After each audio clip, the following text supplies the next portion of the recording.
Hi guys and girls, I'm Obsidian and welcome back to Elite Dangerous Discovery. This is the series where I head on out into the galaxy to check out the unusual, the spectacular and the beautiful.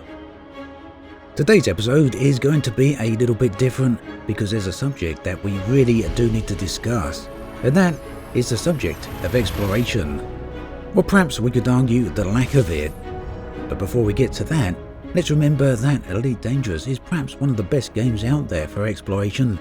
There is a sheer abundance of places to visit, 400 billion star systems in fact, and whilst many would argue they're all the same, if you spend the time there's certainly many things to find, many of them unique. And of course the game has inspired many exploration expeditions, from one of the first ever and mighty Distant Worlds expedition to many others since. And I think many explorers would quite reasonably argue that the game is at its best with exploration when you're exploring in a group. The larger perhaps, the better.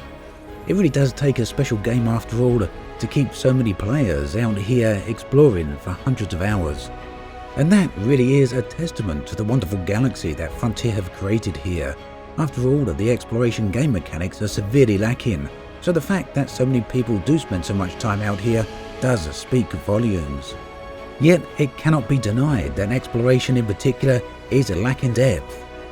It's little wonder then that improvements to this area of the game then is something many people are holding out hope for.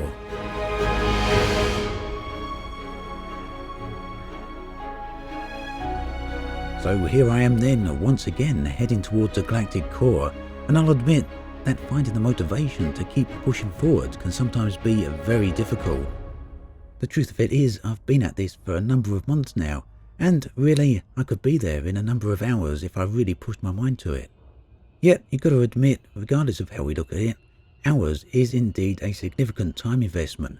Now that's not making a case that exploration needs to be sped up, and it's certainly not stating that we need to be able to get to the other side of the galaxy in mere minutes or anything like that.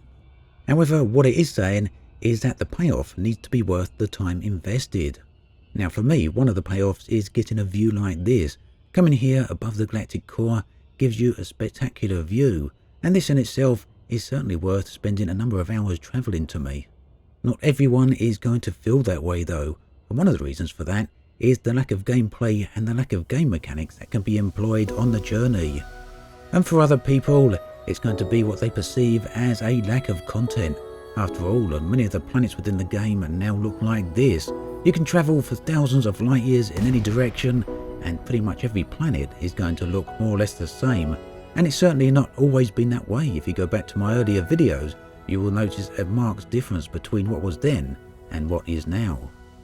For many people though, planetary bodies are the least of it, and you'll often see the question asked if you spend the time looking that there are many stellar phenomena out there in the real galaxy. Why are they then not in the game? There are of course many legitimate reasons for that, yet it doesn't stop people asking, and it doesn't stop people hoping, and they do after all have a pretty valid point. Whilst it's all very nice flying around in space looking at views like this one, exploration could potentially be so much more. And I really do believe that it's this perceived potential that drives so many players to have such higher hopes for exploration within Elite. In fact, those unfulfilled hopes have been ridden for so long now that even the most renowned of Elite Dangerous explorers have long been asking if such a future will ever be fulfilled. As ever, Frontier remain largely silent on the matter. However, we do know that they are reworking the core gameplay mechanics after patch 2.4, and Frontier have hinted more than once that exploration will be among these. However, what would such an update contain? Well, for me, this particular video isn't about suggestions for exploration gameplay. I have made such a video in the past and I don't want to go ahead and remake that video, so instead I will link it in the video description below. Yet it is worth mentioning some of the most often requested exploration features for the future of the game. These of course include atmospheric planets, probably at the #1 position. That's rocky worlds with an atmosphere, rather than full-on Earth-likes of course. The new stellar phenomena such as accretion disks and comets are often requested, as is the ability to get into the atmosphere of gas giants. But all of this needs to be tied together with advanced gameplay. And in my thoughts on that, that's something I've got into in the previous video. Related to that is the extreme underdevelopment of gameplay on planetary surfaces here. Not many people say all planets are the same, and in fact I've said it in this very video. Yet there's so much potential down there, and it's something that's often overlooked, and I believe largely this is because we don't have the ability to legitimately explore these planets. Without such in-game tools, we're limited to eyeballing the surfaces, and due to the fact that we can only fly at a very limited speed over these surfaces, then that is posing a rather significant problem.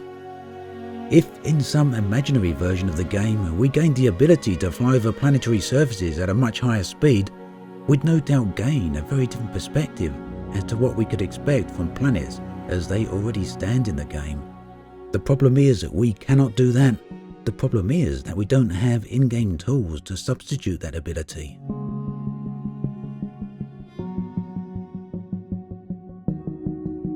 Yet despite the beigification, despite the homogenized terrain, there is something very special about planets, and it's something the game really doesn't reveal to us. These planets are vast, they're entire worlds.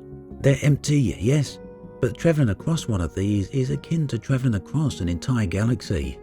Using current methods within the game, which is essentially resorting to eyeball and flyovers, there's far more on one planet than a single person could ever explore in their entire lifetime.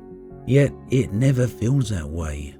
All the while we fly over these planets on high velocity and orbital cruise, or very close to the surface, we're missing out on what these planets truly are.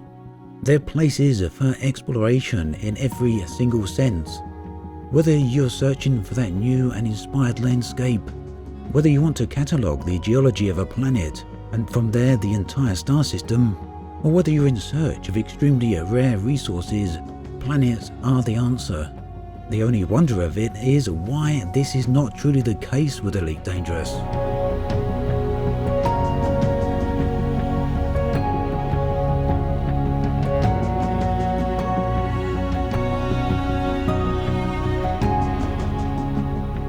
If exploration is to be improved, then one of the areas I truly believe needs great enhancement is what we can do with planets.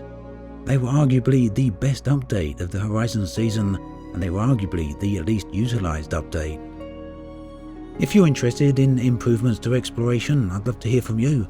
Just let me know your thoughts and feelings in the comments section below. If you've got some ideas, then do share them. So then, somewhat different content for this episode of Discovery, but I think it needed to be said. As always, thanks for watching, and I'll catch you guys and girls next time.